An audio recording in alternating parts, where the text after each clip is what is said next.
The morning of my son's funeral, I wore the same navy tie I'd worn to his wedding 14 years ago. I remember standing in front of the bathroom mirror, trying to get the knot right, and my hands wouldn't stop shaking. Not from grief, well yes, from grief, but also from something else I couldn't name yet. Something cold sitting in my chest beneath all the sadness. I told myself it was just shock. Ethan had been 41 years old. Healthy. Strong.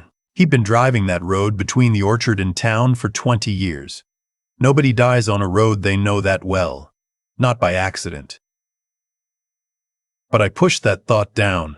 You do that at a funeral. You push things down, and you shake hands, and you accept casseroles from neighbors, and you say, "Thank you for coming," until the words stop meaning anything. The service was at St. Andrew's in Kelowna, the same church where Ethan had been baptized. About 200 people showed up. He was well liked. He'd taken over the apple orchard for me 8 years ago, when my knees started going, and he'd grown it into something I never could have, added a small cider operation, started selling at farmers markets as far as Vancouver. People in the valley knew his name. His wife, Serena, stood at the front in a black dress that probably cost more than my first truck. She cried beautifully. That's the only way I can describe it. Tears at exactly the right moments. Hand pressed to her heart when people offered condolences. She looked like grief itself had been styled for a magazine. I stood beside her because that's what you do. My daughter, Claire, flew in from Toronto the night before. She held my hand through most of the service. She's always been the one who understood when words weren't enough. Her husband, Paul, stood just behind us. Good man. Quiet. He kept refilling my water glass at the reception without me asking. The reception was held at the orchard property. Our property. 112 acres in the South Okanagan. The kind of land that takes 3 generations to build and 1 bad decision to lose. My father planted the first trees. I expanded. Ethan made it flourish. Walking through those rows in October when the apples are heavy and the air smells like cold sweetness. That was our church, really. More than St. Andrew's ever was. Serena had organized the catering herself. That struck me as strange, looking back. A woman whose husband had been dead for 4 days, and she'd found a time to hire a catering company from Penticton. Smoked salmon on crackers. Little phyllo cups with brie. I stood near the kitchen doorway eating none of it, watching people move through the house Ethan had built with his own hands, and I felt like a ghost in my own life. It was maybe 2 hours into the reception when Serena found me. She came alone. That was deliberate, I think now. She waited until Claire was across the room talking to Ethan's old hockey coach, until Paul had stepped outside. She appeared at my elbow with a glass of white wine she wasn't drinking, and she said quietly, "Arthur, we should talk. Soon. There are things we need to figure out." I looked at her. Things. The property. The business. The estate. She said it the way you'd say the weather or the traffic. Just practical matters to be sorted. I know this isn't the moment, but I want you to know I'm thinking about next steps. We'll need to sit down with the lawyer this week. I said nothing. I just looked at her face, looking for something. Grief, discomfort, anything, and found mostly patience. The patience of someone who had already done the math.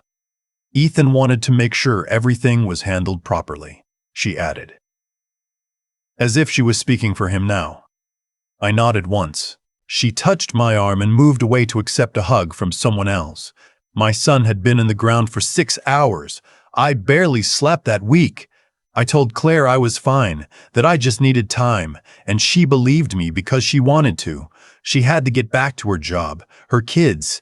She left on Thursday. Paul squeezed my shoulder at the airport and said to call any time, and I believed him.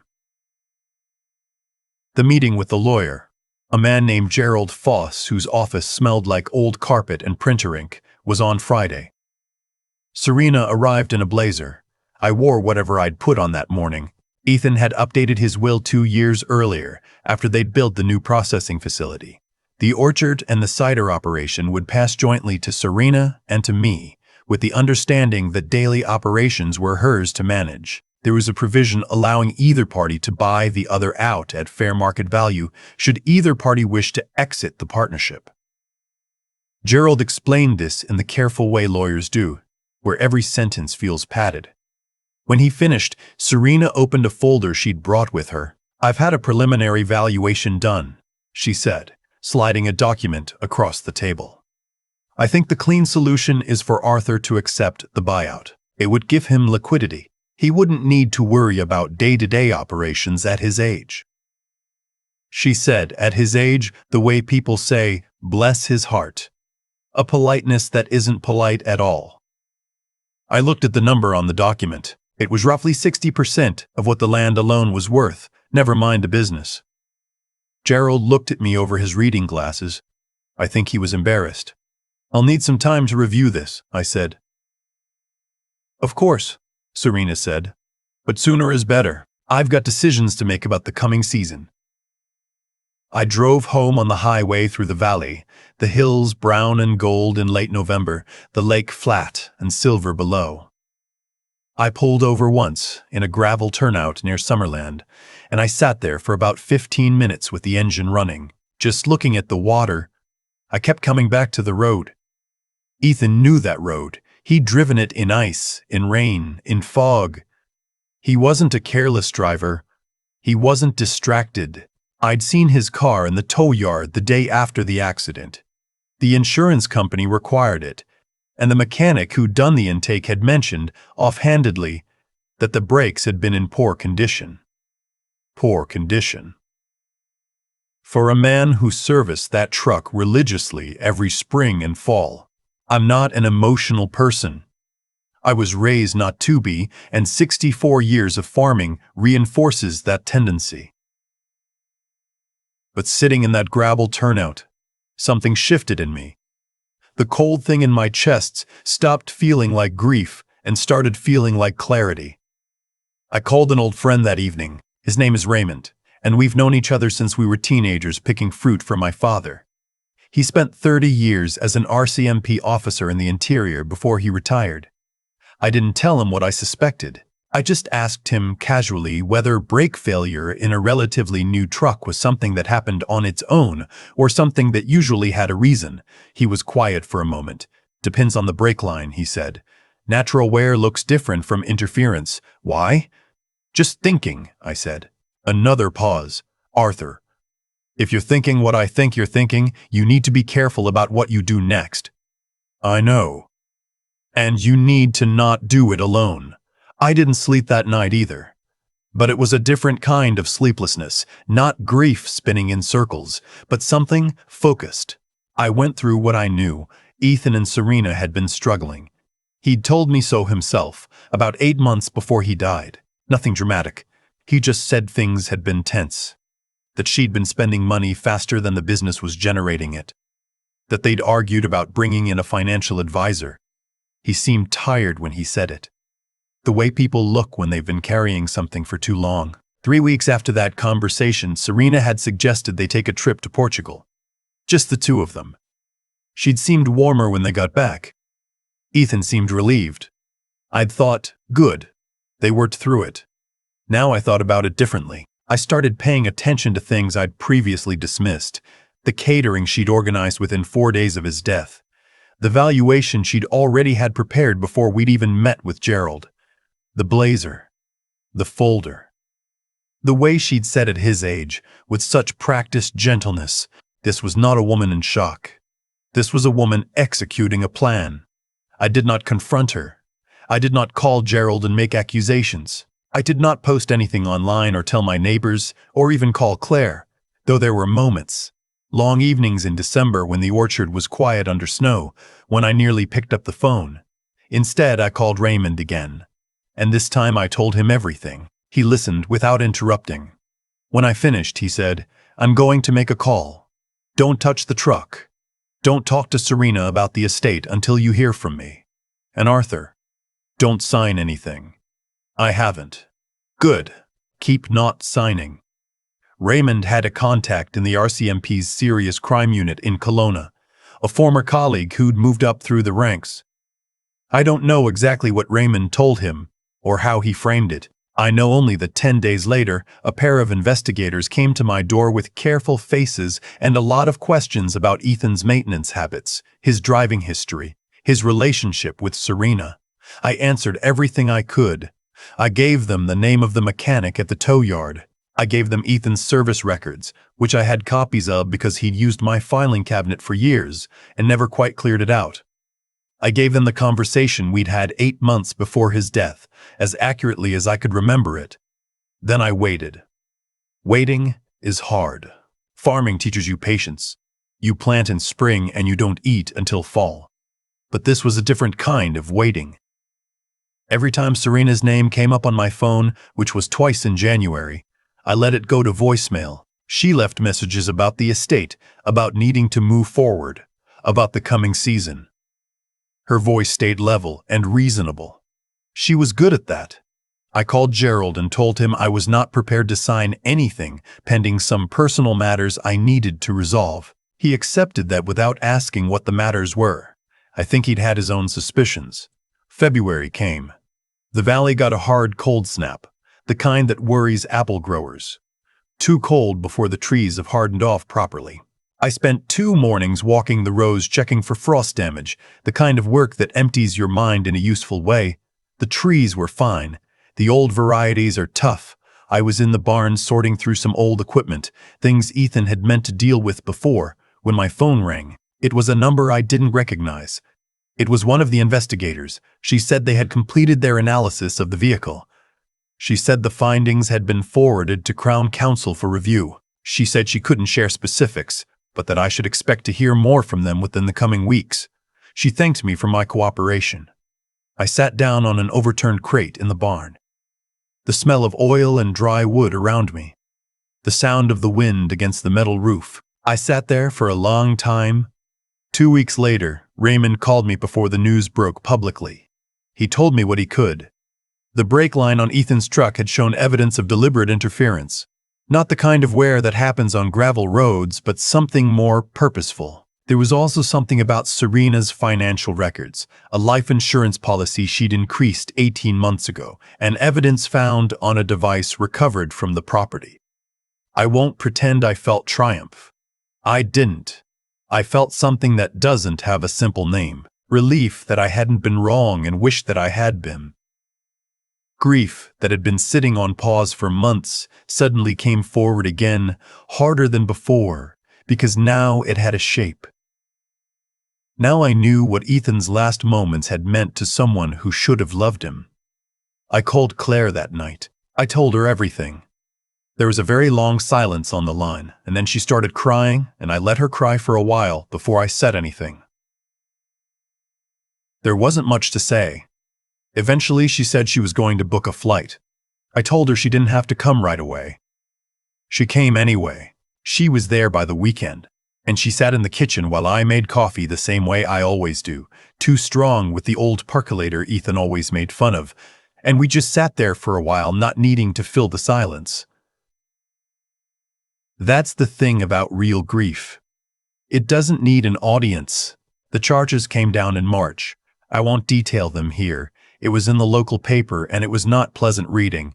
What I will say is that the orchard is mine again, fully, pending the final legal resolution of the estate. Gerald handled the paperwork with what I can only describe as quiet satisfaction. I had a decision to make in April. The trees were coming into blossom. That brief, impractical explosion of white and pink that happens every spring and makes you forget every difficult thing for about a week. I walked the rows every morning.